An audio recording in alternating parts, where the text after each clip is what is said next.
Start ಮಾಡಿ ಮಗಳೇ. Given two independent events A and B such that P of A is equals to 0.3 and P of B is equals to 0.6. Find P of A and B. P of A and B ಅಂದ್ರೆ ಏನ್ ಗೊತ್ತಾ ನೋಡ್ಕೊಳ್ಳಿ. P of A and B ಅಂದ್ರೆ ಏನ್ formula ಹೇಳ್ತೀರಾ? P of A intersection B. P of A intersection B ಏನ್ formula? P of A into P of B. P of B ಏನು? P of A 0.3, P of B is 0.6. ಏನಾಯ್ತು? 0.3 into 0.6 0.18 ಆಯ್ತು. ಅರ್ಥ ಆಯ್ತಲ್ವಾ? Next ಏನಂತಿದೆ? P of A and not B.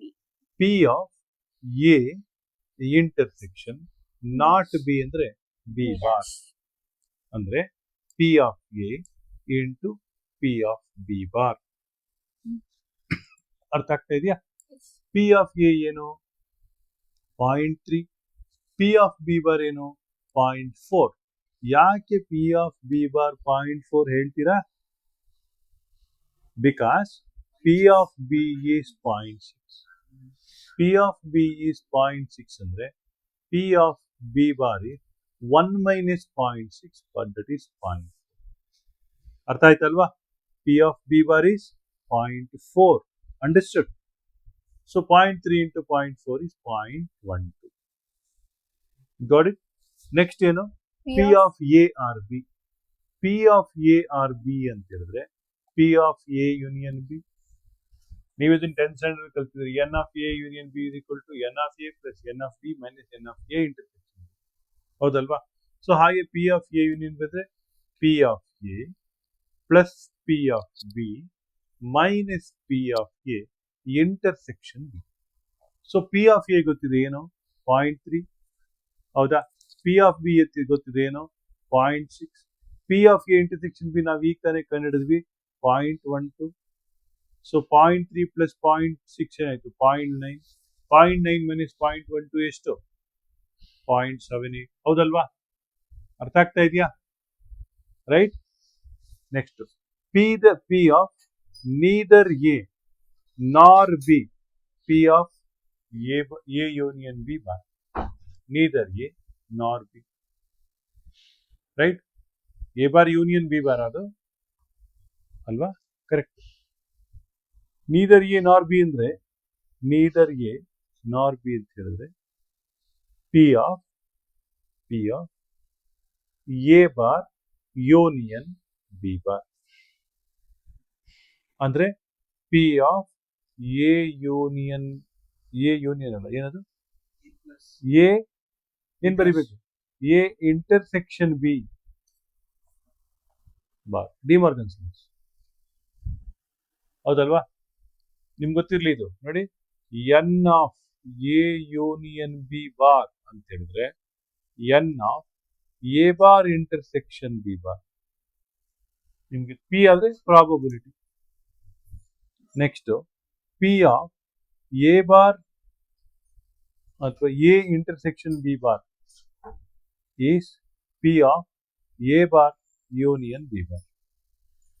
ಹೌದಲ್ವಾ? So ಇಂಥ ಸಂದರ್ಭದಲ್ಲಿ P of A intersection B bar ಅಂದ್ರೆ 1 minus P of A intersection B. Correct.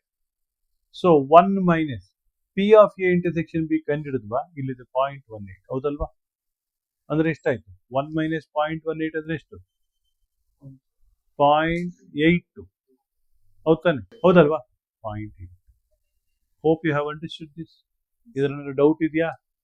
ಗೊತ್ತಾಗ್ತಾ ಇದೆಯಾ? ನೆಕ್ಸ್ಟ್ ಕ್ವೆಶ್ಚನ್ ಓದು ಮಗಳೇ. Two balls are drawn at random with replacement from a box containing 10 black and 8 red balls. Find the probability that both balls are red.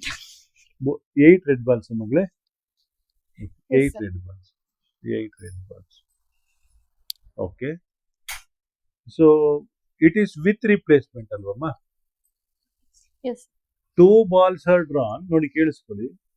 2 balls are drawn from a box containing 8 red balls and 10 Black balls.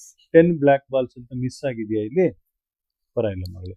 10 black balls ಅಂತ ಬರ್ಕೊಡಿ. 10 black balls. Find the probability that both the balls are red ಅಂತೆ. With replacement ನೆನ್ಪಿಟ್ಕೊಳ್ಳಿ. With replacement ಅಂದ್ರೆ ಏನ್ ಗೊತ್ತಾ, ಇವಾಗ chess ಆಡ್ತಾ ಇರ್ತೀರಿ, chess ಎಲ್ಲ ಕಾಯಿನ್ಸ್ ಎಲ್ಲ ತೆಗ್ದ್ಬಿಟ್ಟು ತಿರ್ಗಾ ಚೆಸ್ ಕಾಯಿನ್ಸ್ ಮತ್ತೆ ಇಟ್ರೆ ಮತ್ತೆ ಹೊಸ ಆಟ. KGF ಫಿಲಂ ಡೈಲಾಗ್ ತರ. ಹಾಗೆ ಈಗ ರಿಪ್ಲೇಸ್ಮೆಂಟ್ ಅಂದ್ರೆ ತಿರ್ಗಾ ಮತ್ತೆ ಹಾಕ್ತೀವಿ. ಮೊದಲನೇದು ಬೋತ್ ಆರ್ ರೆಡ್ ಬಾಲ್ಸ್ ಅಂತೆ ನೋಡಿ. Probability of getting red ball and red ball, ಎರಡು ರೆಡ್ ಬಾಲ್ ಬರೋ ಚಾನ್ಸಸ್ ಏನು ಅಂತ ಕೇಳ್ತಾರೆ. That is probability of drawing red ball in the first case into probability of drawing red ball in the second case. First time red ball ಬರೋ chance 8/18 ಹೌದಲ್ವಾ? ಯಾಕೆಂದ್ರೆ 8 red ಇದೆ, 18 total balls ಇದೆ. 8/18. ಎರಡನೇದು ಕೂಡ 8/18 ಹೌದಲ್ವಾ? ಅಂದ್ರೆ 4/9 4/9 ಅಂದ್ರೆ 16/81. ನೆಕ್ಸ್ಟ್ ಏನಾಗುತ್ತೆ, ಫಸ್ಟ್ ಬಾಲ್ ಈಸ್ ಬ್ಲ್ಯಾಕ್ ಅಂತೆ. Probability of drawing first ball black, second ball is red ಅಂತೆ. Right? First ball black, second ball red ಆಗ್ಬೇಕಂದ್ರೆ what is probability of drawing a black ball here? 10/18 ಹೌದಾನೆ? 10/18. 10/18 ಯಾಕೆ ಹೇಳಿ? 10 black ಇದೆ ಹೀಗಾಗಿ. So 10/18 ಅಂದ್ರೆ ಎಷ್ಟಾಯ್ತು? 5/9. 10/18 into second ball is red ಅಂತೆ. ಸೆಕೆಂಡ್ ಬಾಲ್ ರೆಡ್ ಅಂದ್ರೆ ಎಷ್ಟು ರೆಡ್ ಇದೆ? 8 ಇದೆ. 8/18. ಅದನ್ನು ಸಿಂಪ್ಲಿಫೈ ಮಾಡ್ಕೊಳ್ಳಿ. ಮೂರನೇ ಕ್ವಶನ್ ಏನಂತಿದೆ? One of them is black, other one is red. One of them is black, other one is red ಅಂದ್ರೆ ಮೊದಲನೇದು ಬ್ಲ್ಯಾಕ್, ಎರಡನೇದು ರೆಡ್, ಅಥವಾ ಮೊದಲನೇದು ರೆಡ್, ಎರಡನೇದು black. One of them is black ಅಂದಾಗ ಮೊದಲನೇದು ಬ್ಲ್ಯಾಕ್ ಬರೋ ಚಾನ್ಸ್ ಏನು? 10/18. ಸೆಕೆಂಡ್ ರೆಡ್ ಬರೋ ಚಾನ್ಸ್ ಏನು? 8/8. ಅಥವಾ ಮೊದಲನೇದೇ ರೆಡ್ ಬರ್ಬೇಕಂದ್ರೆ 8/18, ಎರಡನೇದು ಬ್ಲ್ಯಾಕ್ ಬರ್ಬೇಕಂದ್ರೆ 10/18. ಇದನ್ನ ಸಿಂಪ್ಲಿಫಿಕೇಶನ್ ನೀವು ಮಾಡ್ಕೊಂಡು ಹೌದಲ್ವಾ? ರೈಟ್? ನೆಕ್ಸ್ಟ್ ಕ್ವೆಶ್ಚನ್ಗೆ ಹೋಗ್ಬೋದಾ? ಓದು ಮಗಳೇ.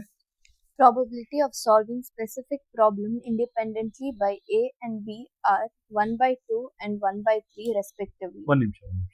ಯಾರೋ ಇಬ್ಬರಿಗೆ ಪ್ರಾಬ್ಲಮ್ ಅನ್ನ ಕೊಟ್ಟಾಗ probability of solving A problem by A is 1/2, probability of solving A problem by B is 1/3. ಏನಿದ್ರ ಅರ್ಥ? ಇವಳಿಗೆ 2 ಪ್ರಾಬ್ಲಮ್ ಕೊಟ್ರೆ 1 ಪ್ರಾಬ್ಲಮ್ ಅನ್ನ ಸಾಲ್ವ್ ಮಾಡ್ತಾಳೆ, ಇವಳಿಗೆ 3 ಪ್ರಾಬ್ಲಮ್ ಕೊಟ್ರೆ 1 ಪ್ರಾಬ್ಲಮ್ ಅನ್ನ ಸಾಲ್ವ್ ಮಾಡ್ತಾರೆ. ಅರ್ಥ ಆಗ್ತಾ ಇದೆಯಾ? ಮುಂದುವರ್ಸಿ ಮಗಳೇ. If both try to solve the problem, ಇಬ್ಬರಿಗೂ ಯಾವುದೋ ಒಂದು ಪ್ರಾಬ್ಲಮ್ ಕೊಟ್ಟಿದ್ದೀನಿ. both try to solve problem independently. find the probability that the problem is solved. Okay, ಅದನ್ನ ಫಸ್ಟ್ ಮಾತಾಡೋಣ.